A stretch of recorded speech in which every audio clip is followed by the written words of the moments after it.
وہ جب دعوت میں آیا تو اپنے کپڑوں کی وجہ سے قدرے منفردال لگ رہا تھا۔ ہمیشہ کار میں سفر کرتا اور اس کی تنخواہ بھی مجھ سے اچھی تھی۔ دفتر کے سب لوگ شریک ہوئے تھے۔ ایک مخملی ساس نہر ایکس تھا جو اس نے نائلہ کی جانب بڑھاتے ہوئے کہا، یہ میری طرف سے ایک حقیر سا نذرانہ، اس نے ایک ادا سے جھکتے ہوئے کہا۔ سب مہمانوں کے دیے ہوئے تحفوں میں بکس سب سے الگ اور منفردال نظر آ رہا تھا۔ اس ڈبے میں نہ جانے ایسا کیا تھا کہ اس کو کھول کر دیکھنے کی خواہش دل میں مچلنے لگی تھی۔ سب سے زیادہ بے چین نائلہ نظر آ رہی تھی۔ اس سے زیادہ میں بے چین تھا۔ سب مہمانوں کے جانے کے بعد ہم دونوں ہی اس ڈبے کی جانب لپکے تھے اور تجس سے اس ڈبے کو کھول ڈالا۔ ڈبے کے کھلتے ہی میری آنکھیں خیرہ ہو گئیں۔ اس میں ایک خوبصورت سونے کا سیٹ جگمگا رہا تھا۔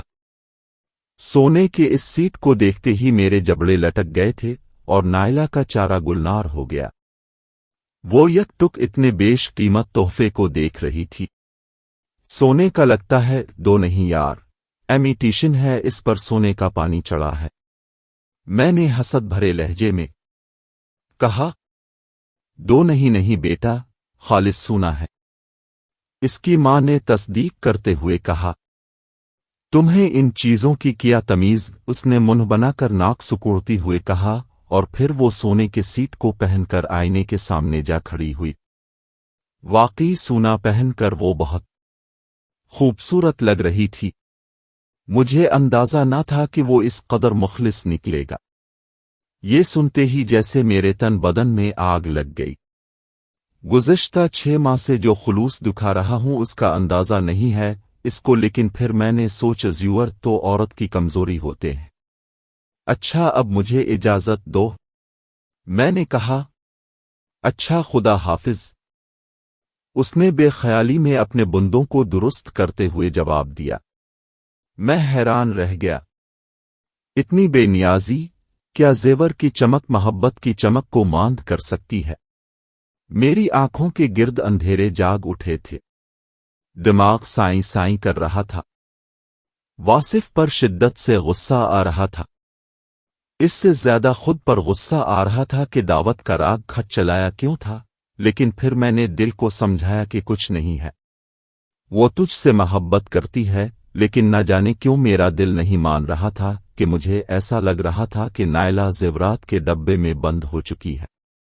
رات دیر تک میں آوارہ گردی کرتا رہا اور پھر فلیٹ میں آ کر سو گیا۔ چونکہ دل اداس تھا اس لیے بہت دیر تک نیند نہ آ سکی۔ کافی دیر تک جاگتا رہا، پھر اچانک ہی ایک عجیب سی آواز سن کر میری آنکھ کھل گئی۔ وہ آواز نہ جانے کیسی تھی، میری سمجھ نہیں آیا۔ پورے کمرے میں گھپ اندھیرا تھا۔ اچانک ایک عجیب سی بدبو میری ناک سے ٹکرائی۔ اس بدبو سے میرے احساسات شناسا تھے۔ یہ وہی بدبو تھی جو کہ اس کمبل پوش سے آ رہی تھی۔ پھر اچانک میری آنکھوں کے سامنے سے اندھیرے چھٹنے لگے تھے۔ پھر میں نے اپنے آپ کو ایک لق و دق صحرا میں پایا۔ میری تو یہ سمجھ نہیں آ رہا تھا کہ فلیٹ کے آرام دہ بستر سے اس صحرا کا سفر میں نے کیسے طے کیا۔ شاید یہ اسی کمبل پوش مردود کی قوتیں ہوں گی جس نے آرام سے اٹھا کر خطی میں لا پھینکا تھا۔ اب مجھے گھر واپسی کا راستہ ڈھونڈنا تھا۔ پیاس سے میرے حلق میں کانٹے پڑ رہے تھے۔ سراب کے دھوکے میں ادھر ادھر بھٹک رہا تھا۔ اچانک میں نے ایک بادل کے سیاہ ٹکڑے کو دیکھا جو کہ بڑی تیزی سے چلتا ہوا میری طرف آ رہا ہے۔ پھر وہ میرے سر آ کر مسلط ہو گیا۔ پھر اچانک ہی اس بادل سے بارش برسنے لگی۔ میں نے جی بھر کر پانی پیا۔ پانی پی چکنے کے بعد میری پیاس بجھ گئی اور اچانک مجھے گرمی محسوس ہونے لگی۔ بادل جا چکا تھا۔ گرمی کی شدت میں اضافہ ہو چکا تھا۔ اچانک میرے حلق میں شدت پیاس سے دوبارہ کانٹے پڑنا شروع ہو گئے۔ یوں لگ رہا تھا کہ کسی نے کوئی تکل چیز میرے حلق میں ڈال دی ہو۔ پھر مجھے شدید قسم کی خارش کا احساس ہونے لگا تھا۔ پھر میں نے اس موذی کو دیکھا جس کی فطرت میں ہی ڈسنا لکھا ہوتا ہے۔